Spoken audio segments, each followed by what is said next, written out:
An eerie, ringing sound slowly crescendos into existence, similar to something an individual suffering from tinnitus would hear.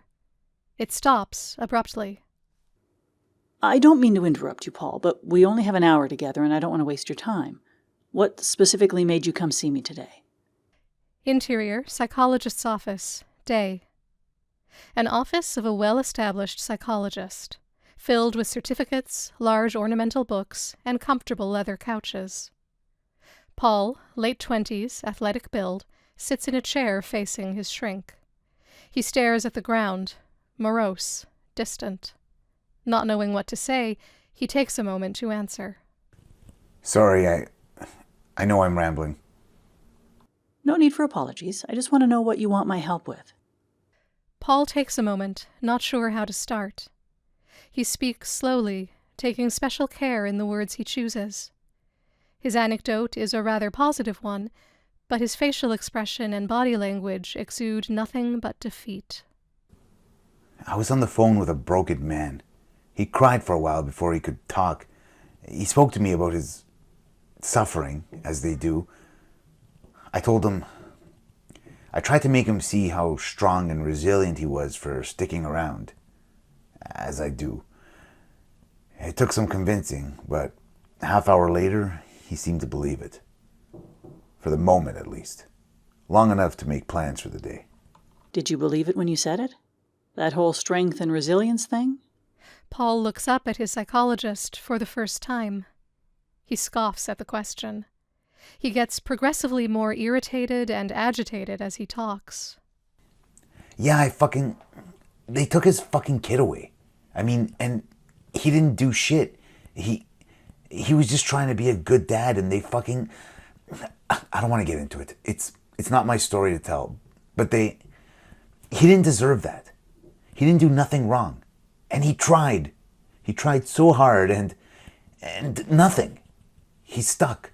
Just fucking helpless.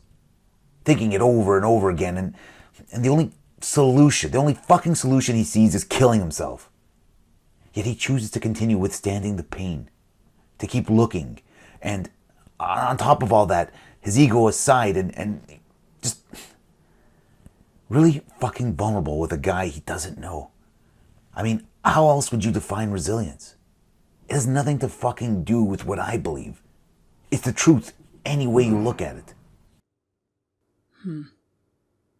Are you suffering, Paul? I don't think I'd be paying a stranger to listen to me if I wasn't. All right. Would you like me to tell you how resilient you are then? Paul doesn't answer, but his facial expression says, "Fuck no." Why not? I know who I am. I don't need to hear that shit. How strong, how brave, thank you for your courage. Fuck all that. Then why are you paying a stranger to sit down and talk to you if you already know everything there is to know? What's going on, Paul? Why are you talking to me about this? Paul takes a moment to answer. I don't know if I love my family anymore. It seems as though he's thought about it for a while, but never said it out loud. As he hears himself say it, guilt overwhelms him, and he begins to cry. Feeling embarrassed, he tries his best to hold it in. It doesn't work. It's ugly, it's awkward, as though this is the first time he's ever cried in his life and doesn't understand what is happening. Someone talks to me about some atrocity somewhere in the world, and I go through the fucking Rolodex of facial expressions to look like it affects me. I'm at my father's fucking funeral, and I'm just there eating little fucking sandwiches waiting for it to end. It's like nothing means anything anymore. We fill our fucking life with shit to forget that it's fucking pointless. We're gonna die. Everything we love and care for is gonna be taken away from us. I spend my days telling people they shouldn't kill themselves, but I don't even remember what it's like to feel alive. Paul wipes the tears off his face. He takes a few deep breaths and gathers his thoughts. He stares at the ground, tired and distant. And then I go to bed, and when I wake up, I forget all about it.